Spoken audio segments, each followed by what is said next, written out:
Los incas, una civilización extraordinaria. En poco más de 100 años, desde el siglo XV hasta el XVI, 3 poderosos emperadores erigieron un impresionante imperio, el más grande visto en las Américas. El Estado inca tenía aproximadamente entre 9 a 12 millones de habitantes. Eran realmente un pueblo muy desarrollado. Los incas dejaron tras de sí rastros intrincados y monumentales de su genialidad. Pero la historia de este gran pueblo sigue envuelta en misterio. ¿De dónde venía la riqueza de los incas? Encontraron mucho oro en los templos. Aquí vemos las marcas de las herramientas que usaron para extraer el mineral. ¿Cómo consiguió alcanzar su cenit el imperio? La época inca tuvo arquitectos, tuvo ingenieros y tuvo grandes mentes que permitieron que se forjara este imperio. Gracias a los avances científicos y a imágenes ultrarrealistas generadas por ordenador, le devolveremos la vida a esta civilización perdida. Esas evidencias arqueológicas son prueba de la majestuosidad del Estado inca. Desde sus misteriosos orígenes hasta su brutal declive, esta es la increíble historia del Imperio del Sol.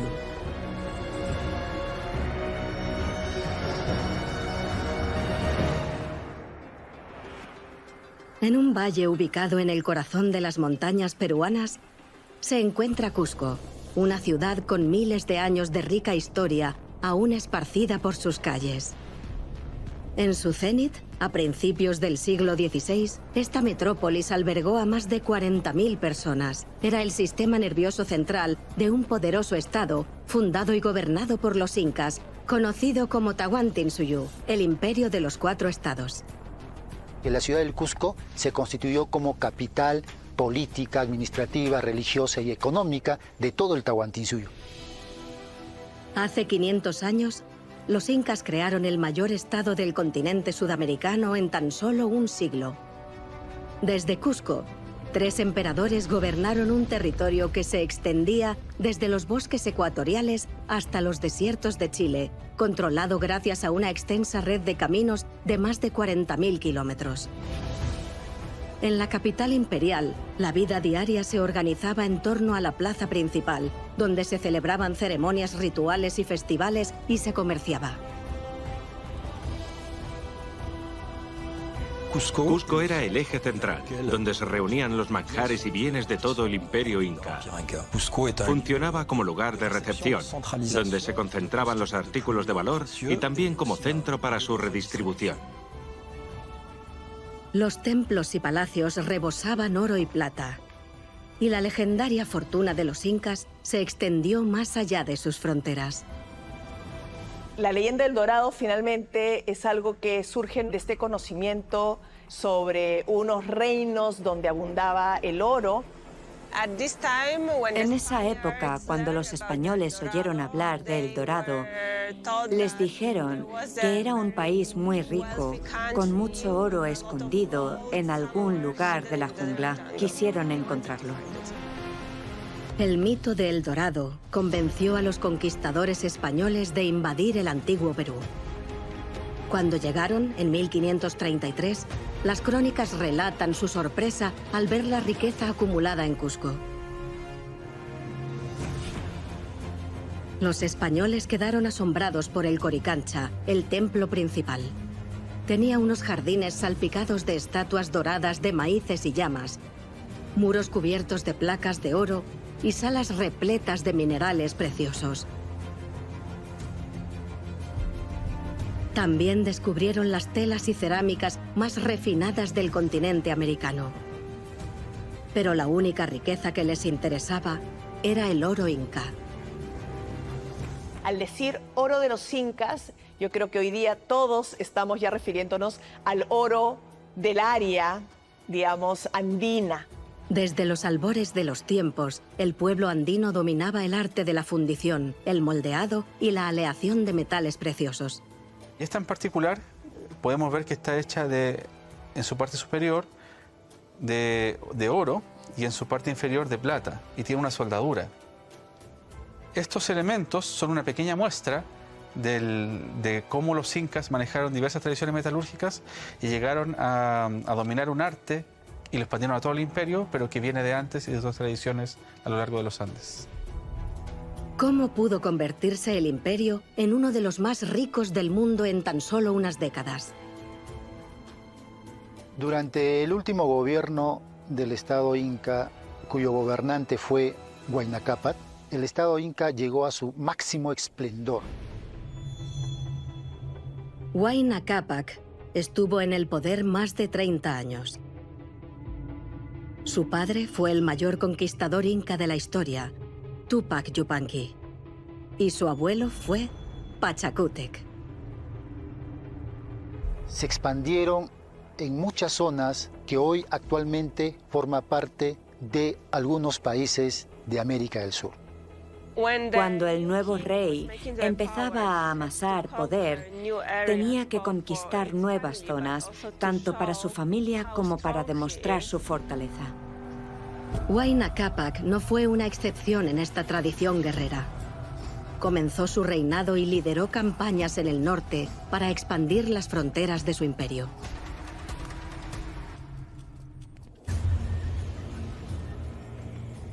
Las poblaciones conquistadas se vieron obligadas a dedicar parte de su tiempo a trabajar para el imperio, construyendo edificios, caminos y puentes o trabajando en el campo.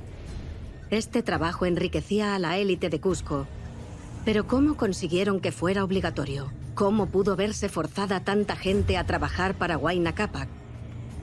No había ninguna fuerza policial, ni un ejército omnipresente. Era un estado bastante débil que necesitaba convencer, suplicar, exigir y ofrecer pagos a cambio del trabajo.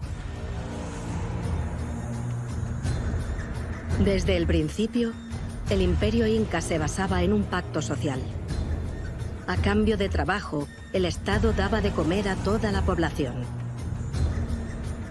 Al heredar un inmenso reino, el primer reto de Huayna Cápac fue honrar este pacto social en el nuevo territorio.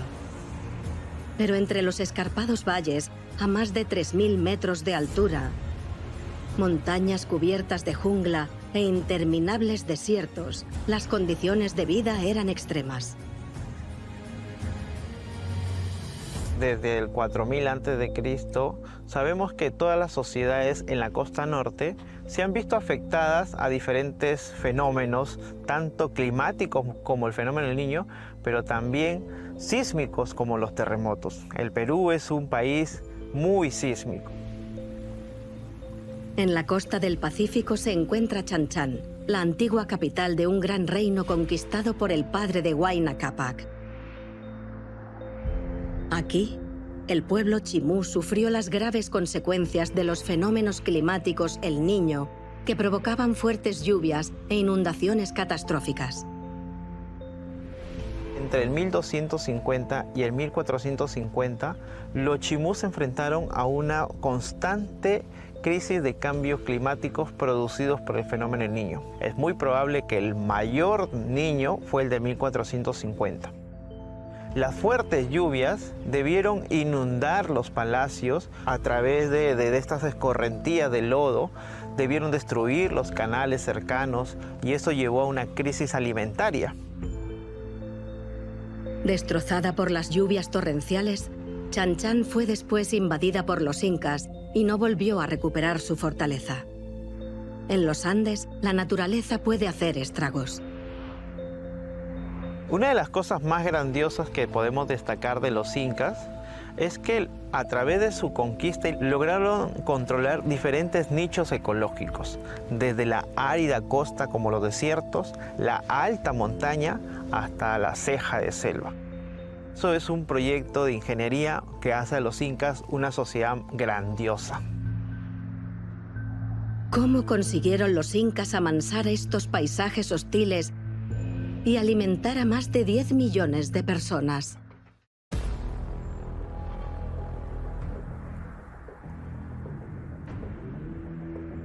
Al norte de Cusco, en el valle sagrado del río Urubamba, se estaba llevando a cabo un desarrollo crucial: nuevas técnicas agrícolas.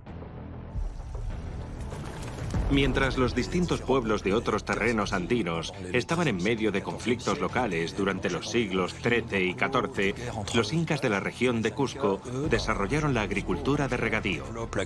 Aprendieron a construir terrazas, canales de regadío e infraestructuras que les permitieron intensificar la producción. Acumularon conocimientos en estas áreas. En lo más alto del Valle Sagrado, las escarpadas laderas están esculpidas por miles de líneas paralelas. Se trata de las terrazas andinas, una espectacular demostración de las habilidades de los constructores incas.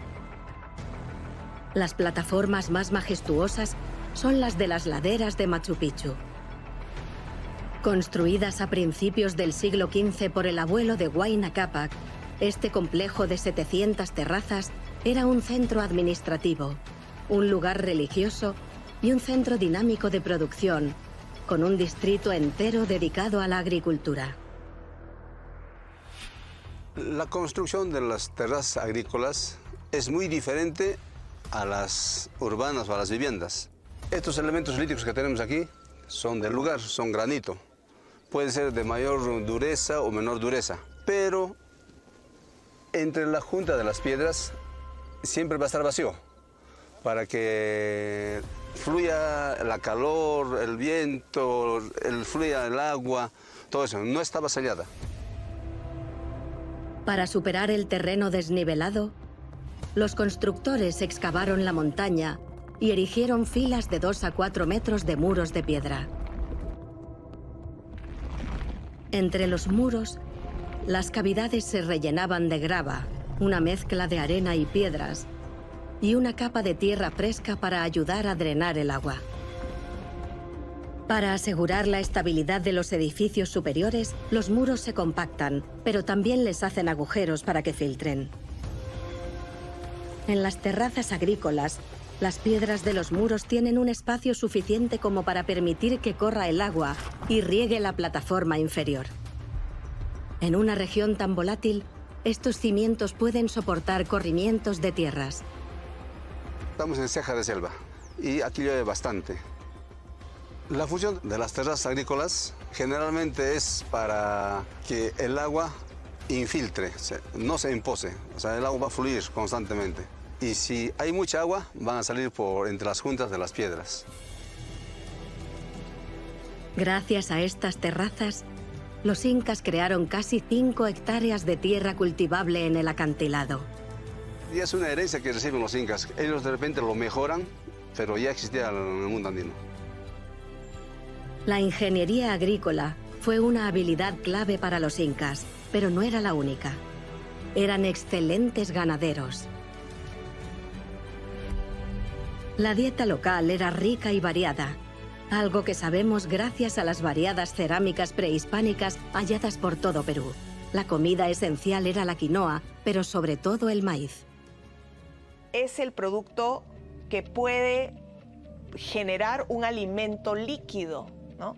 Que es la chicha. Es la cerveza del maíz y se usa como un alimento fluido que se entrega, se brinda con él y con esto se generan lazos de reciprocidad. En la época inca no había ceremonia, no había reunión en la que no hubiese intercambio o entrega de chicha por parte de los jefes, de las autoridades.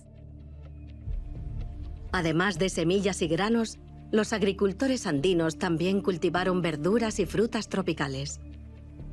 La gran diversidad de productos cultivados y cómo complementaban su abastecimiento de productos para la alimentación demuestra que hubo un gran conocimiento tecnológico. Para cultivar semejante diversidad alimenticia por todo el imperio, los incas perfeccionaron sus técnicas, trataron las distintas tierras como si fueran un laboratorio.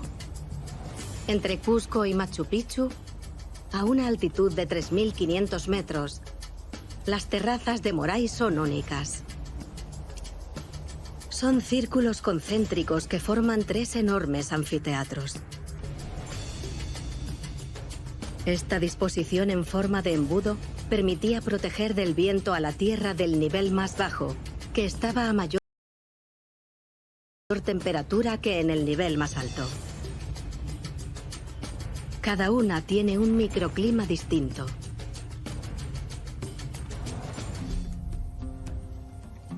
Gracias a estas terrazas, los incas pudieron cultivar especies de plantas de toda Sudamérica, incluso sin tener animales para arar. Los dibujos de principios del siglo XVII muestran sus herramientas rudimentarias pero efectivas. Incluso inventaron una herramienta nueva, la pala de pie, que al arar les permitía levantar la tierra de forma más eficaz. Esta herramienta desempeñó un papel fundamental en la intensificación y el éxito agrícola de los incas. Con sus nuevas técnicas y conocimientos, los incas revolucionaron la agricultura por todo el imperio. Tradicionalmente en los Andes había un calendario lunar, pero los incas inventaron un calendario solar, que tenía la ventaja de ser más preciso para la agricultura y era más fácil de usar. La división del año es parecida a la de nuestro calendario solar moderno. Pero ¿cómo consiguieron localizar los meses de cambio?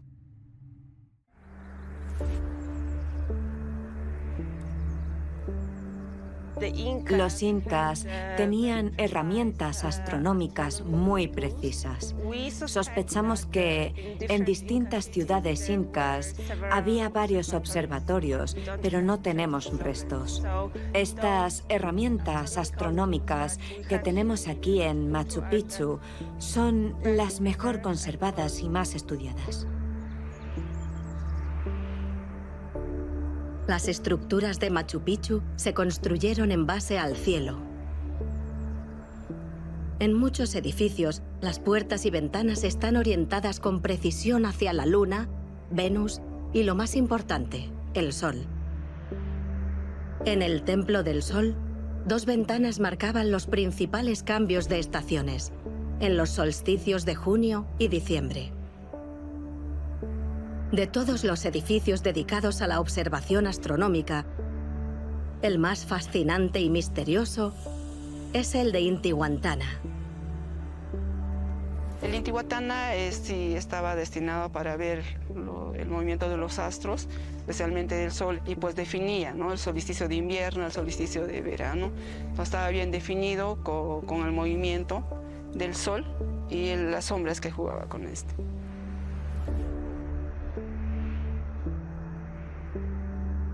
En el promontorio que observa a toda la ciudad, en el centro de la plaza, se encuentra Intihuatana, una roca esculpida con un bloque cuidadosamente tallado encima.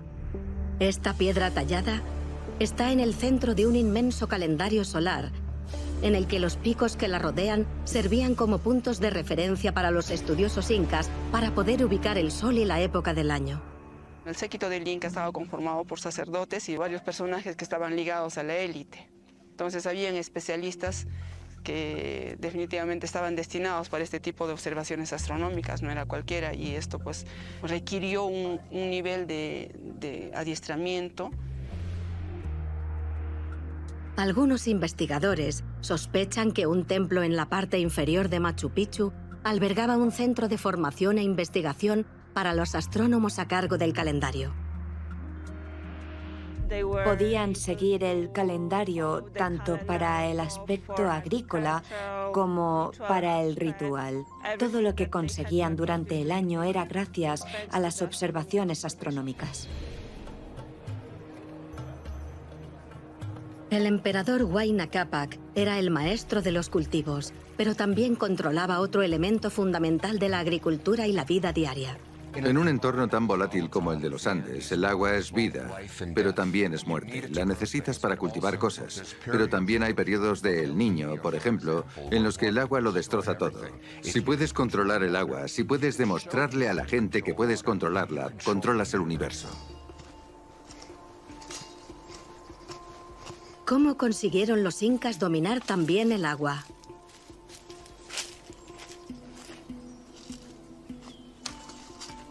Hay fuentes de agua, canales de agua, hay terrazas, hay muchas estructuras invisibles ocultas por la vegetación. La arqueóloga Dominika Siskowska exploró hace poco Chabamba, donde solo se han excavado unos pocos edificios.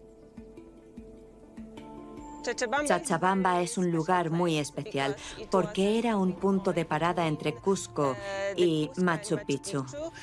Los peregrinos que iban a Machu Picchu tenían que parar aquí y participar en abluciones rituales relacionadas con el agua.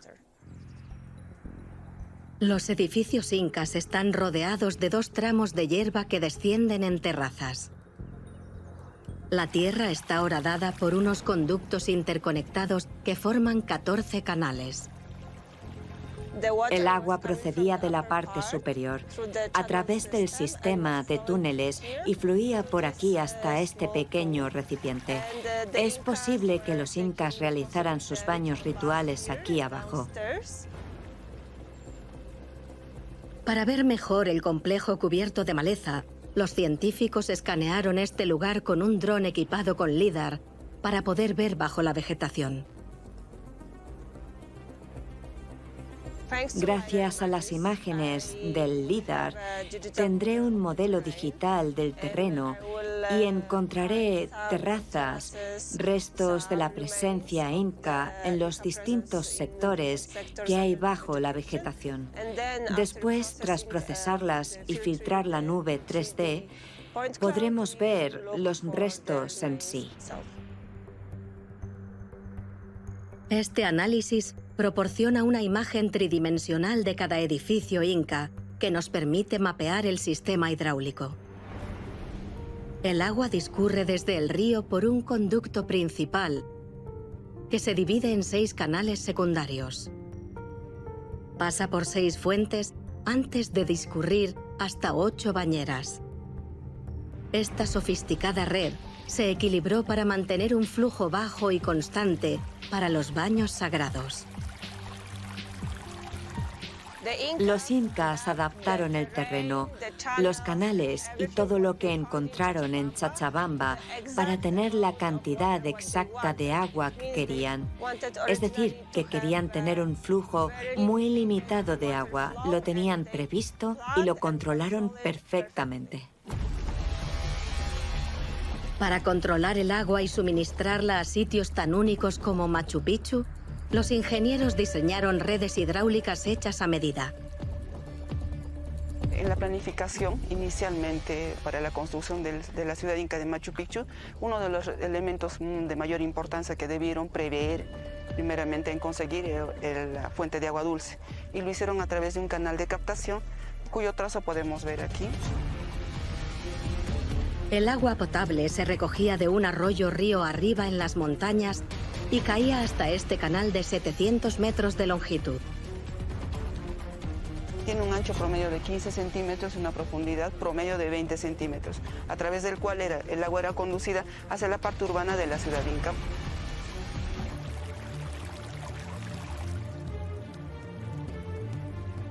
En el Valle Sagrado, cada asentamiento inca tiene su propio sistema de gestión de aguas. Algunos de ellos siguen operativos aún hoy. A pesar de estar en un lugar aislado, fue en Machu Picchu donde los incas perfeccionaron la agricultura, la astronomía y la hidráulica. El Imperio Inca trajo sus conocimientos a los pueblos conquistados a cambio de su trabajo colectivo. Así, el imperio respetaba su pacto social. Pero este sistema fundamental de reciprocidad no se quedaba ahí. Cuando llegaban a una zona, la rediseñaban por completo, la terraformaban. En parte era para enseñarle el método a otros pueblos, pero obviamente también querían que fueran mucho más productivos, por su propio bien. La conquista inca fue un gran sistema que se llevó a cabo para tomar posesión de todo lo que era apetecible y útil para el imperio. Pero ¿cómo consiguieron los incas echar mano a los recursos más estratégicos e inaccesibles? Este altiplano a 3.000 metros de altura, salpicado de vegetación y fauna salvaje, es el oasis de Turi. Una de las características únicas de este microhábitat en mitad del desierto es el potencial que tiene el agua subterránea de ascender a la superficie. Gracias a los manantiales del desierto, el oasis de Turi llevaba miles de años ocupado. Lo único que queda de un pueblo construido mucho antes de la llegada de los incas son las ruinas de 600 edificios desperdigados. Los incas se asentaron aquí y tomaron el control, aceptando las ofrendas o lo que les diera la población local. Los trabajadores imperiales primero desearon camélidos, las llamas y alpacas que se alimentaban de los pastos a gran altura. En la época inca, había entre 10.000 y 20.000 animales viviendo en esta zona. En la región andina no había arados, ni ruedas, ni animales domesticados. Así que los camélidos eran la especie más importante para trasladar recursos. Estos rebaños son esenciales para el transporte y también por su lana, por la carne y como fertilizantes, pero no son la única fuente de riqueza de la zona. Los incas toman muchos yacimientos mineros que eran explotados previamente y ellos los transforman, ¿ya? Introducen, por ejemplo, su arquitectura, incrementan en muchos casos la escala de la producción. En el desierto de Atacama abundan los minerales. Huayna Cápac se benefició de los depósitos de oro y plata, además de los de cobre. Un mineral estratégico que se empleaba para hacer joyas, herramientas y armas. En la inmensidad del desierto, cuesta divisar los restos de las antiguas operaciones mineras. Pero no muy lejos de Turi, en lo alto de un profundo cañón, la arqueóloga Marcela Sepúlveda ha identificado un yacimiento con pruebas de los métodos incas. Aquí encontramos una forma ligeramente semicircular y vemos directamente que este grupo de piedras formaba parte de un muro que se derrumbó por completo. Estas pilas de rocas, casi invisibles ante el ojo inexperto, son los restos de 8 casitas rudimentarias. Hemos podido excavar y vimos que en una estructura el suelo era mucho más bajo. Los muros no son mucho más altos de 40 o 50 centímetros. Por tanto, la gente vivía en el sótano y seguramente tenían un techo hecho con pieles u otros elementos perecederos, porque no se han encontrado más restos. Las excavaciones también desenterraron numerosos fragmentos de cerámica. Este fragmento corresponde a un trozo de cuenco, un trozo de cerámica. Es un plato con una forma característica vinculado a la expansión inca en la región. Esta forma no se encuentra en las poblaciones locales. Al datar los restos, descubrimos que hubo presencia humana aquí más de 1000 años antes de la llegada de los incas. Pero este lugar no era un asentamiento permanente. No hay cementerio. No hay mucha agua. Tienes que descender 400 metros para poder coger agua. Este lugar está vinculado a una actividad o práctica temporal. Y solo vivían unas pocas personas que venían a hacer tareas muy concretas. ¿Qué recursos buscaban los incas en un lugar tan hostil? La tierra aún guarda misteriosas marcas rojas. Una pista que nos lleva a la base del barranco, a una cavidad excavada en la roca por personas. No sabemos hasta dónde se adentra, pero desde la base de la colina podemos ver que hay más aberturas, a unos 20 o 30 metros de profundidad del valle. Era una mina muy grande, con varios pozos de extracción. De hecho, se ve la forma que dejaron las herramientas empleadas para extraer el mineral. El mineral en sí era uno llamado hematita. Los incas buscaban ese pigmento rojo para dar color a edificios y telas. Es uno de los principales colores de los incas, de la élite y de las autoridades. Este color generalmente se relaciona con personas importantes de la estructura social y de la organización de los incas. Una vez extraído, el mineral se machacaba cerca del asentamiento empleando rocas como yunques. Aquí vemos las zonas horadadas y podemos entender el movimiento que realizaban para molerlo y obtener un polvo muy fino. La gente que trabajaba en la mina, los responsables de la fabricación y molienda del pigmento, eran personas de la zona, pero aún así estaban bajo el control de los incas. La prueba de esta relación la encontramos oculta en un muro cubierto de manchas rojas. Gracias al procesamiento de imágenes, podemos hacer fotos y ver que hay muchos símbolos. Entre las marcas hay un patrón ajedrezado, una forma asociada a la expansión inca. Este puesto avanzado está vinculado a 40.000 kilómetros de caminos que permitieron que los bienes del imperio llegaran hasta Cusco. Pero el emperador Cápac también distribuyó parte de la riqueza entre la población local. Los incas utilizaban los metales como regalos políticos. Eran un bien de prestigio muy relevante que permitía generar alianzas. Al generar alianzas, yo podía obtener la fuerza de trabajo de esas poblaciones locales para que trabajaran para el imperio. Este complejo sistema de intercambio de ofrendas y alimentos por trabajo y riquezas fue el pegamento invisible del imperio inca. Durante su edad dorada, Huayna Cápac dirigió un estado inmenso y próspero, donde tan solo unos pocos incas controlaban una mano de obra de 10 millones de personas desde sus palacios. Los objetos menos comunes y más valiosos de Sudamérica se reunían en Cusco, incluidos montones de objetos de oro y plata. Antes del Imperio Inca, los mejores orfebres y metalúrgicos solían vivir en la costa del Pacífico, sobre todo en la costa norte. A pesar de lo que se cree popularmente, estas coronas de oro y plata y los ornamentos no son de origen inca. Este es el tipo de objetos que es característico de la tradición norteña de cómo transformar esos cuerpos importantes, sagrados, de gobernantes o líderes políticos religiosos en ancestros. Los mejores artistas de este periodo eran los chimús, que venían de Chan Chan y la costa norte de Perú.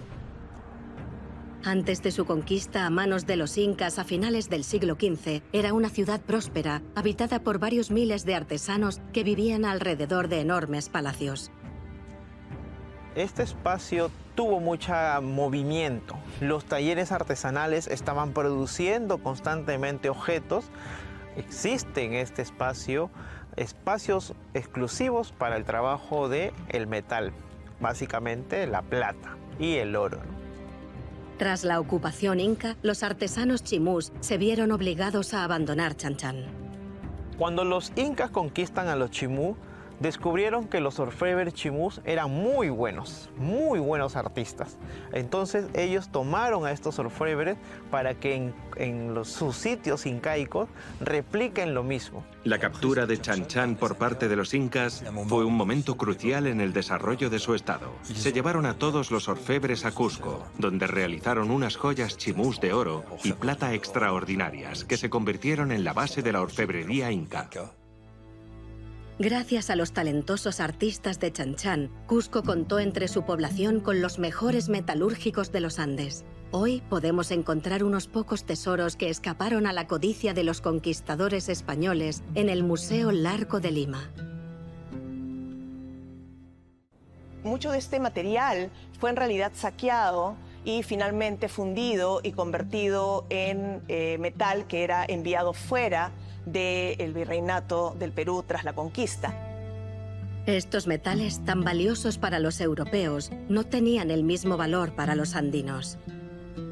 Los metales no eran entendidos como una materia prima para generar un medio de intercambio como era la moneda. Eran la expresión de lo sagrado.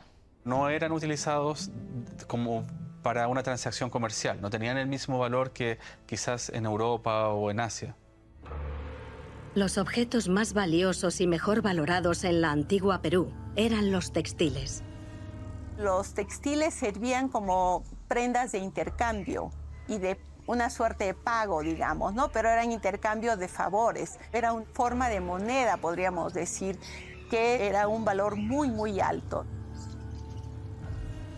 Esenciales para la protección del implacable sol y del frío, o para presentar un estatus social, las telas eran codiciadas ofrendas a los líderes de la comunidad para forjar alianzas.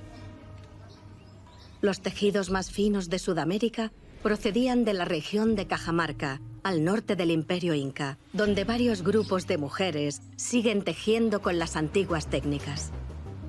Es una tradición ancestral que pasa de generación en generación. Las mujeres artesanas y artistas de San Miguel siguen siendo un ejemplo de resistencia y resiliencia cultural, porque mantienen su patrimonio cultural vivo. En el Imperio Inca, la producción textil era tan valiosa que el Estado controlaba toda la industria. Los incas suministraban lana de sus rebaños de llamas y alpacas a las comunidades que a cambio producían telas. La gente no siente eso como una cuestión de explotación, es un intercambio. Entonces, a cambio de eso, tú me vas a dar un trabajo y el trabajo que me des va a ser muy fino. La producción textil dependía de pequeños talleres de la comunidad y también de fábricas en las principales ciudades del imperio, como Cusco y Pachacámac. En la costa del Pacífico, el lugar milenario de Pachacámac se transformó con la ocupación inca en uno de sus principales centros administrativos. Dejaron su marca en este paisaje con el Templo del Sol y una enorme estructura llamada Agyawasi. En Pachacámac tenemos el Templo del Sol y el Agyawasi, instituciones políticas que permitieron el control del territorio y mostrar también la presencia y el poder de que el Inca había llegado a la costa central. Agyawasi significa Casa de las Escogidas en quechua. Dentro del edificio encontramos plazas abiertas donde los cronistas cuentan que las mujeres se reunían a realizar diferentes trabajos de manufactura. Estas mujeres crearon los productos más importantes para el imperio. Los agyawasis funcionaban como un sistema político que sostenía, por supuesto, la gobernanza del imperio, pero también la economía del imperio. En cada distrito, los incas organizaron el trabajo, el comercio y la producción para beneficiar a la élite y a la familia real. Pero Huayna Cápac se enfrentó a un problema: ¿cómo distribuir la mano de obra especializada por todo su territorio?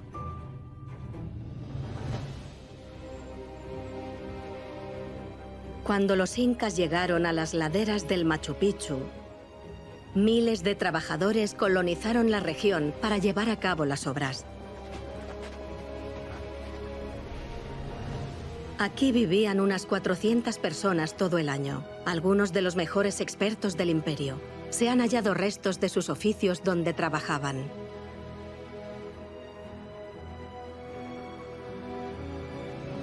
Allí están trabajando. Hemos identificado espacios que están destinados para la talla. Tenemos esta parte, la parte inferior de esta plataforma, donde sí hemos encontrado evidencias de que sí están haciendo actividad metalúrgica.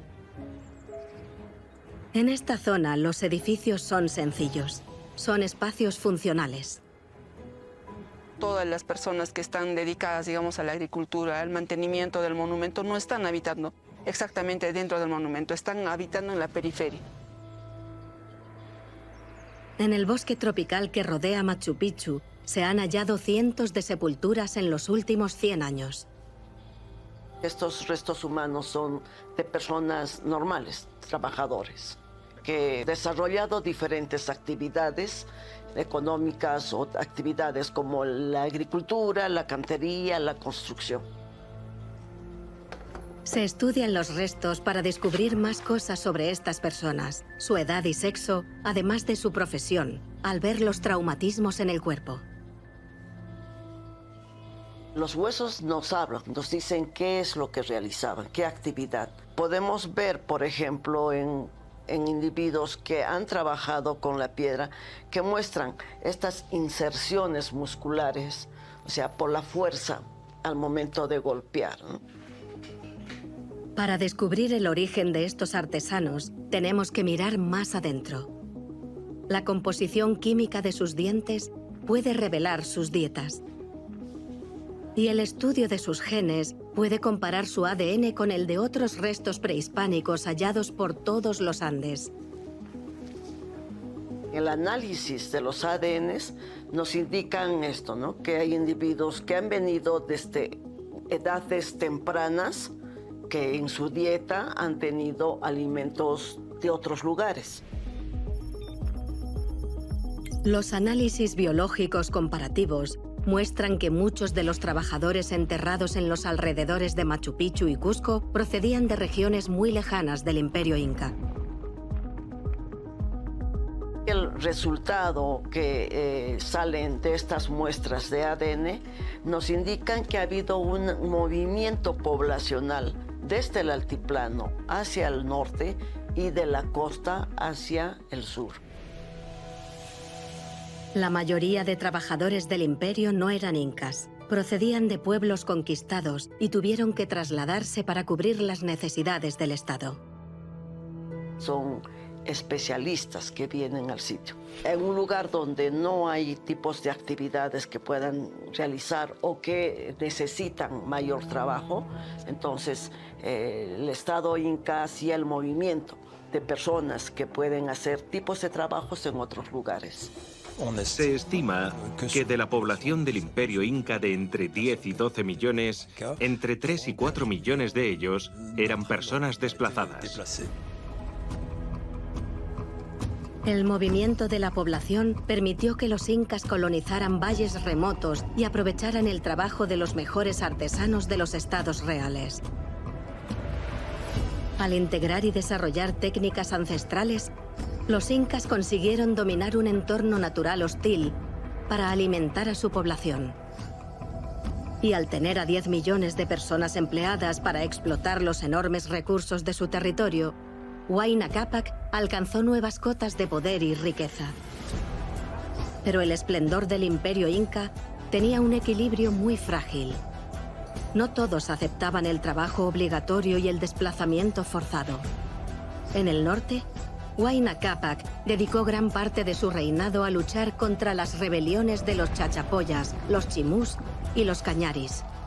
Durante una de estas campañas militares, alrededor del año 1528, el tercer emperador inca sufrió una enfermedad desconocida y murió. A la muerte de Huayna Cápac, el Estado ya estaba entrando en un proceso de debilitación. Tan solo un siglo después de su nacimiento, el Imperio del Sol entró en sus años del ocaso. ¿Cómo pudo derrumbarse tan repentinamente un imperio tan poderoso? En el cenit de su gloria, los hijos del Sol sufrieron una brutal caída.